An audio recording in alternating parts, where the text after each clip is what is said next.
Hi, this is Alan Fine, and I'm here with Eva D'Amato, who's the Senior Director Luxury Lifestyle Marketing for Travel Leaders Network. And we are here. Why are we here? We are enjoying our second annual International Luxury Forum for our Luxury Leaders Alliance advisors. Luxury Leaders Alliance, and what's the goal of it? Absolutely. I mean, the Luxury Leaders Alliance is our community, so it is our top luxury producers within Travel Leaders Network. They have to produce 1 million or more in luxury sales. We also find that many are producing more than 1 million, which is exciting. Why stop? But we're so proud. It's our community that we were able to take the advisors and bring them together so they could learn and collaborate with each other. But ultimately, then became very popular amongst our supplier partners. We have a big network. It's a powerhouse network. But it's a great opportunity to really get to know a little bit more personally the advisors that are booking that luxury product. Right. So it works both ways. Exactly. And what we find is that when we have these small, intimate events, we have 2 events throughout the year, along with a number of virtual events. But when we have these small events, they see our supplier partners and they see each other, and that relationship continues to build. The knowledge continues to increase, and we always enjoy it. The suppliers were looking at agencies. This allows the travel advisor to shine. Exactly. That's what's so brilliant about it, right? So different agencies specialize in all different types of travel. And that's one of the things, again, that we do best here at Travel Leaders Network. We can go from contemporary to ultra luxury. We have all the programs, all the opportunities, all the suppliers, all the tools to be able to work with it.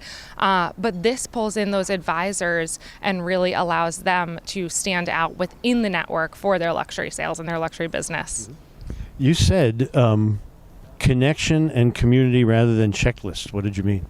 Yes. When I was talking about a checklist, it's really important to the luxury traveler that we know and are educated in these destinations that we're going to, right? That's why we came to Croatia a second time, to really see a different side of Croatia, to see outside of Dubrovnik and Split. Well, you made that migration that you're hoping the clients do. Let's get out of Dubrovnik, and that's what this exactly, and see another destination. But ultimately, it's not about checklist travel, right? It's not about a country count. We want to leave the to-do list at home, that's for your chores. Traveling is about really kind of turning each stone and being just a true advocate for the destination and where you're going. So we're really excited. So yeah, we do not want that checklist travel. And I think we show that here with coming to Croatia twice now. Did I hear right? Did you say 40% of the world's high net worth travelers are in North America? That is correct. 40% of the world's high net worth travelers are in North America. So that gives us a ton of opportunity. We also have looked at the travel industry, and we see that it's going to grow within the next 25 years, right? When we look at 2050, it's a $15 trillion industry. Whereas when we look at it now, it's a $5 trillion industry. Wow. Yeah. So we're going to eat that up, right? Yeah. Well, we are going to share our knowledge and make sure we create the best experiences for clients. So we get a nice piece of that. How does that change your strategy for the future?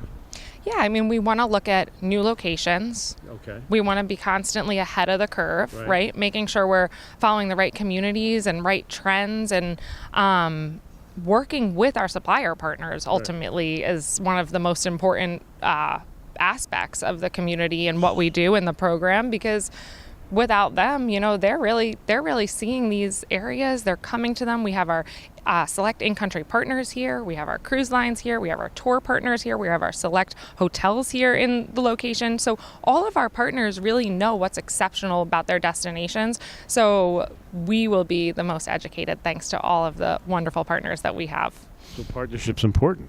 A partnership is and you have a bunch for this program right here. We have this program is a 2-to-1 ratio. So we have 25 supplier partners and 50 advisors here. So each supplier partner gets to meet with every single advisor and gets to know them, and they have a beautiful 2 days ahead, spending time with them and learning about their business. But we wouldn't be able to do it without our supplier partners. They're so important. The Croatian National Tourism Bureau that sort of has really expanded upon what we did last year and invited us back, working with their local and regional tourism bureaus here, have just made this experience, as well as all the other experiences we do for the Luxury Leaders Alliance and Travel Leaders Network, exceptional.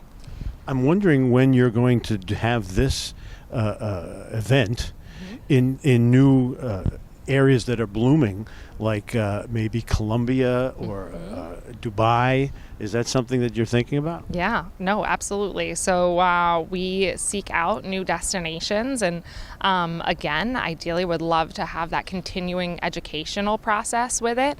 That was important to us within the first 2 years, but hey, all those destinations are on our radar. Right. Yeah, we want to discover them. We want to look under the box and see all the new places that we can visit and really change mindsets about them.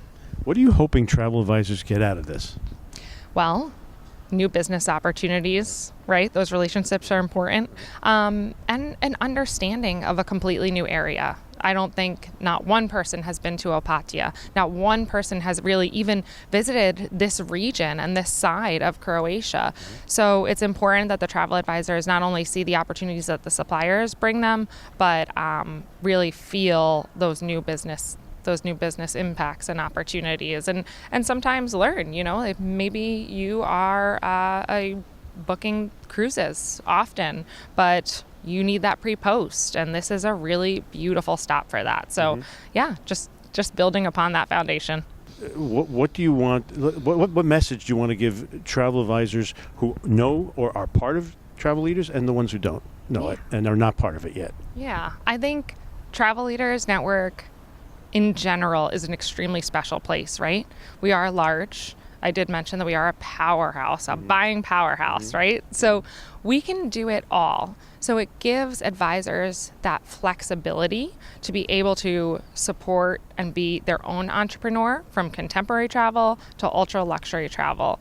But what's really important to us is kind of the engagement level of our advisors, the kindness, the authenticity of the travel advisors, and the knowledge that they can bring to the community. Because I think overall, when you look at Travel Leaders Network and all the different experiences we can help and support each other so much. And that's really what we've created and what we're extremely exceptionally good at. But there are unique pieces of Travel Leaders Network, such as the Luxury Leaders Alliance, that do have that specialization and that impactfulness for their business, right? And that's their business. That's important. We, at Travel Leaders Network, we don't rely on our name to the client. We rely on their names. It's their agency that shines. We're just in the background powering it all up. Okay. And we are here in Opatija, Croatia. Oh, you said it the best. I've been practicing, right? People can't even. I have trouble. In the what do we say? It's right there. It's beautiful. It's right in the back of us. We have about a 3-mile stretch from the heart of Opatija all the way over to the park here, which is an absolute beautiful area and boasts some of the most amazing foliage from all over the world, mainly international countries, because they had many travelers that came here for tourism purposes, for wellness purposes, and really each foliage created a different aspect. And we're talking about, this was early tourism. It was the first location within Croatia that they specifically built for tourism. So throughout the walk, throughout the couple mile stretch that you see here, you'll see a number of villas where families from all over the world would come and settle and come here for their wellness. And see, so people going to Dubrovnik and Split, they're thinking that's the focus, but this was the focus. This was the focus, yes. And it is now the focus. Yeah, it started with the rail line coming down here and bringing travelers from Budapest, we learned, from Vienna. So the history and the culture are very significant to Which is Croatia. another thing we were hearing, which is that when the guests come here, they can travel around very easily. So that makes it another attraction. Extremely easily. And you don't even have to stay. You have so many other opportunities to see in Croatia. This is our second year in Croatia, so we're excited to see this part of Croatia. So you have so many opportunities within Croatia, but you can go to Slovenia, you can go to Italy. So there's a number of other beautiful areas and beautiful cities just surrounding this region that are only about a 2 or 3 hour drive. So we got to learn about that, and some of our advisors got to see and experience those places. What was invented here? Oh, we have a couple great things that I always found that amazing. invented in Croatia. So I guess you can't say invented, but the Dalmatian was born here, right? And the mechanical pencils were invented in Croatia, and the tie. Yeah, the necktie. So doesn't that make a great gift? Yeah. The necktie makes a great gift. Yeah. So for clients, hey, get the neckties. Thank you for sharing all this with us. Of course. We're happy. We're happy to. We're happy that you're here, and thanks for coming with us on this journey. Thank you for inviting me. And this is Alan Fine for Insider Travel Report.